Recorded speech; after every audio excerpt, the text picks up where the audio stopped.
Jamaah. Yeay. Oh jamaah. Yeay. Alhamdulillah. Alhamdulillah masih di Islam Tunda untuk jamaah yang baru bergabung hari ini kita sedang membahas tema kok sampai sebegininya Allah sama kita. Masya Allah akan kita lanjutkan pembahasannya tapi kita akan panggilkan dulu guru kita Ustadz Syam. Ustadz Syam mohon izin nih Ustadz Syam. Siap. Ada yang mau saya tanyain lagi masih berkaitan sama tema kita di pagi hari ini Ustadz Syam. Kenapa Allah itu sebegininya sama kita? Nah katanya walaupun kita berbuat kebaikan sekecil mungkin gitu ya. Berbuat kebaikan yang kecil mungkin di mata kita ya. Tapi itu nanti akan dihitung juga sama Allah dan nanti akan katanya kebaikan itu juga bisa menyelamatkan kita di yaumul akhir. Nah ini benar nggak sih penjelasannya? Mohon silakan Ustadz Syam. Bismillahirrahmanirrahim. Tabi guru kami Ustaz Maulana Habib Utsman, Mas Mikdad serta para alim ulama, guru-guru kami yang dimuliakan Allah Subhanahu wa taala.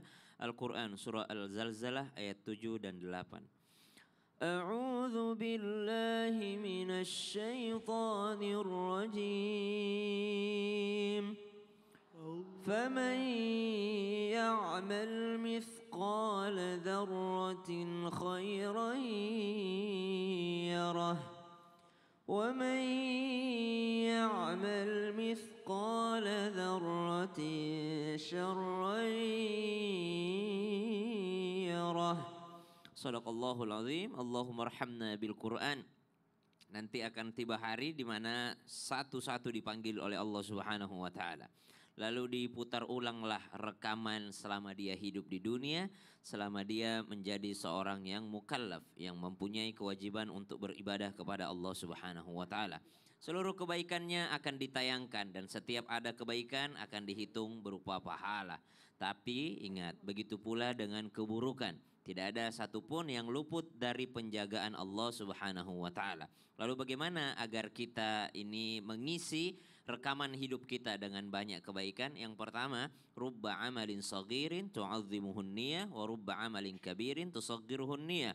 Betapa banyak amalan kecil itu besar pahalanya karena bagus niatnya. Ibu datang ke sini, perbaiki niat. Datang pengajian, perbaiki niat. Duduk di pengajian, perbaiki niat. Walaupun amalannya kecil tapi niatnya besar. Ada orang yang menggunakan tisu sembarangan di pengajian. Ibu ambillah itu. Dengan apa? Niat membersihkan rumahnya Allah. Bukan niat karena apa-apa, karena tidak suka lihat yang kotor-kotor. Tapi ambil aja tisunya, niat karena ingin menyucikan daripada rumahnya Allah Subhanahu wa taala. Lalu hati-hati juga dengan orang yang buang sampah sembarangan. Ini jangan lihat dosa kecil. Gampang di orang lain juga buang sampah sembarangan. Ada orang pengajian, padahal pengajian. Dia tinggalkan tempat kuenya, dia tinggalkan kotak kuenya di situ, berserakan daripada plastik-plastik bekas permennya. Subhanallah, ini bisa jadi menjadi penghalang ke dalam ridhonya Allah Subhanahu wa taala. Kita tidak mengajarkan amalan-amalan besar. Ibu-ibu paling jago udah kalau amalan. Salatnya banyak, salat hajat, salat taubat, salat duha, salat tahajud, salatnya banyak subhanallah kalau ibu-ibu. Tapi kadang-kala pengajian nih buang sampah sembarangan. Kadang-kala ustadznya lagi ngomong, dia ngomongin orang di belakang. Subhanallah. Di luar, pengajian di luar, pengajian di sini alhamdulillah. Amin. Jadi kita jangan menyepelekan ya, yang hal-hal kecil gitu ya. Kenapa Allah sebutkan sekecil apapun supaya kita tidak menyepelekan amalan kecil. Betul. Bagaimana cara membesarkan amalan kecil ini? Perbaiki niatnya. Niatnya, Masya Allah. Baik, mudah-mudahan kita bisa meluruskan niat terus ya Bu ya. Amin, amin ya Allah ya Rabbal Alamin. Baik jamaah, kita lanjutkan pembahasannya. Kita panggilkan dulu Habib Utsman. Habib, izin bertanya Bib. Boleh. Ini masih berkaitan sama tema kita nih Bib. Katanya Allah itu sebenarnya melindungi kita dari hal-hal yang buruk bagi kita. Contohnya misalnya ya, ada orang yang dijauhkan dari pasangannya. Misalnya udah ta'aruf, tiba-tiba orangnya menghilang gitu ya. Nah, katanya itu mungkin Allah itu tahu bahwa orang tersebut tidak baik untuk kita. Nah salah satunya berarti menjauhkan orang tersebut. Nah Bib, tapi kadang ada juga yang sudah menikah ternyata dapat pasangannya tuh kok ini banyak banget hal yang tidak sesuai sama kita. Apakah memang Allah itu pengen kita merubahnya sifatnya menjadi lebih baik atau gimana? Nah ini mohon penjelasannya. Ya Kang Mikdad, Ustadz Maulana, Ustadz Syam.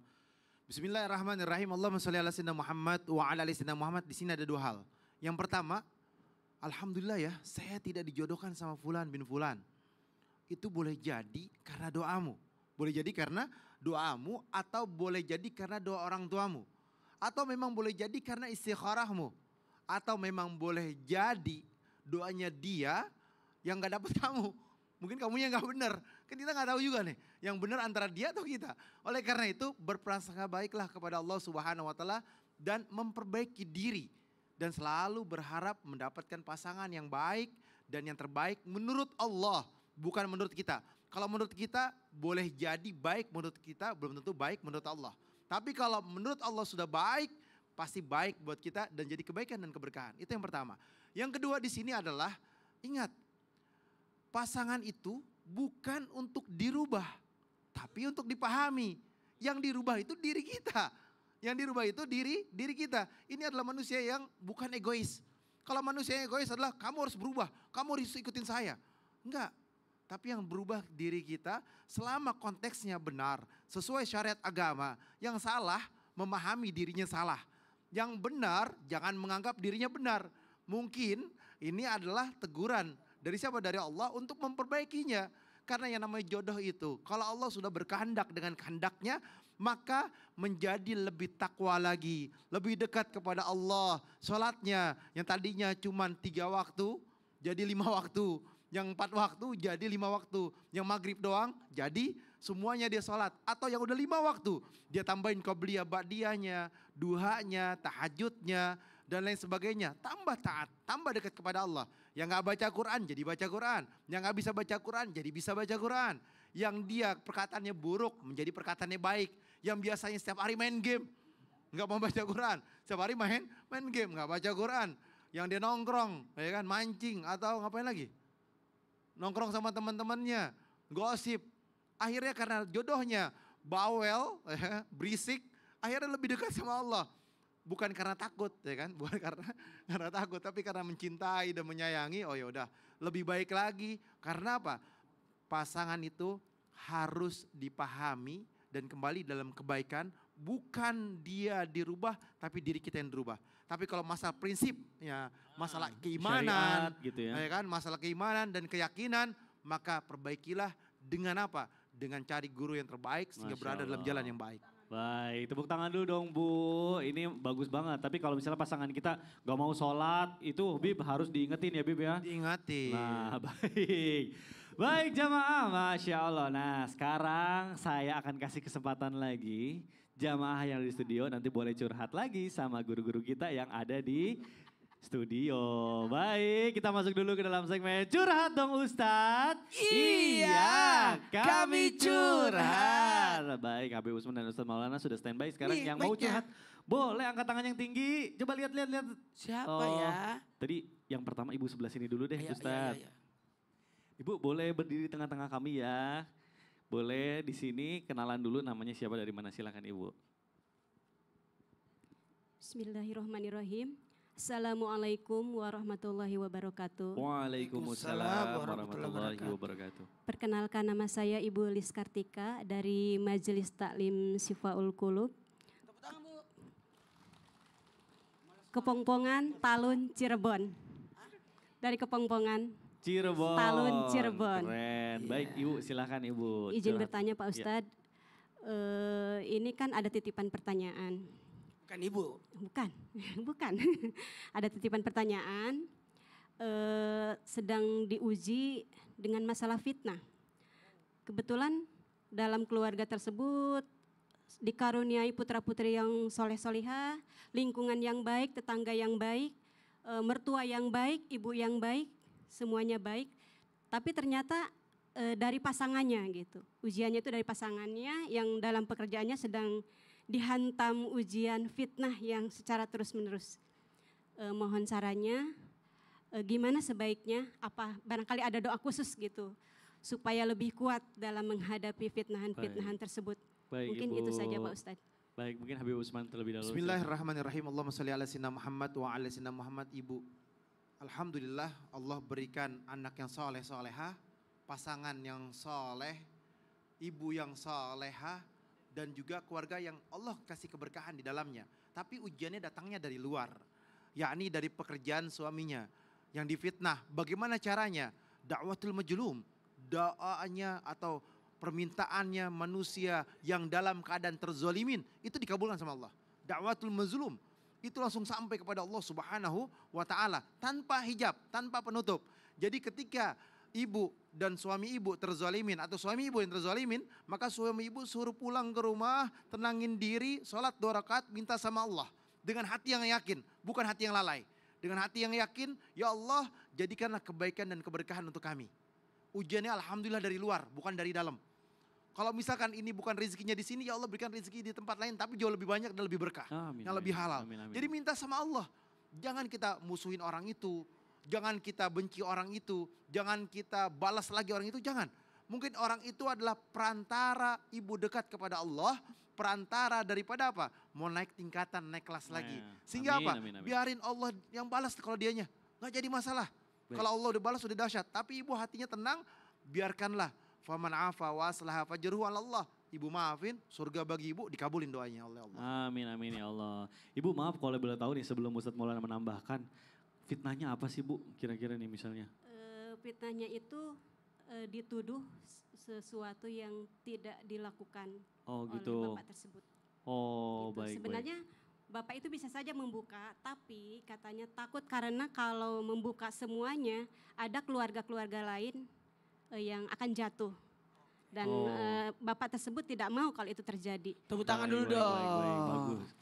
Ustadz Maulana, Jadi gini, silakan. kepada semua orang yang lagi diuji di pekerjaan, ketahuilah tidak ada pekerjaan tanpa resiko. Pasti ada resikonya. Tinggal betul tadi kata Habib, kita tidak sibuk mengurus orang. Tapi sibuklah memperbaiki diri. Itu yang paling penting. Nah ketika kita ada ujian kerjaan, apalagi difitnah, coba fokuslah diri sendiri dengan berbuat kebaikan. Fokuslah dengan kerjaan. Karena banyak juga orang bekerja, mohon maaf, pergi ke kantor cari muka. Makanya bawalah muka dari rumah. Ya, apalagi ngejelek-jelekin orang. Udahlah, orang yang sibuk ngejelekin orang berarti dia tidak ada kerjaan. Betul, betul. Berarti menganggap dirinya tidak punya kemampuan karena sibuk mencari kekurangan orang. Sebaik-baik manusia yang sibuk mencari kekurangannya sehingga tidak ada waktu untuk mencari kekurangan orang lain. Itu paling bagus itu. Baik. Jadi kalau orang bekerja fokus pada kerjaan aja. Udah cukup. Kalaupun difitnah, dicaci, dimaki, tidak ada urusan. Yang penting saya kerjakan sesuai dengan apa lagi? Itulah job tugas saya. Oke? Baik. Ya, Ibu Bu, ya. cukup ya Bu, Terima mudah-mudahan kasih. terjawab ya. Assalamualaikum warahmatullahi wabarakatuh. Waalaikumsalam warahmatullahi wabarakatuh. wabarakatuh. Ibu boleh silakan duduk. Habib Kenapa? Usman juga boleh duduk. Ustadz Maulana tahan aja karena Iya. masih ada satu lagi nih. Masih ada satu pertanyaan. Ibu yang mau Siapa bertanya atau curhat boleh angkat tangannya lagi Bu. Nah tadi saya sudah pilih. Ibu boleh silakan berdiri di tengah-tengah kami. Ustadz Syam boleh. Padahal Ustadz ibu Syam. ini dari tadi mau banget nih. Maaf ya Bu ya. Silakan Ibu boleh berdiri di tengah-tengah kami. Perkenalan dulu namanya siapa dari mana Ibu. Bismillahirrahmanirrahim.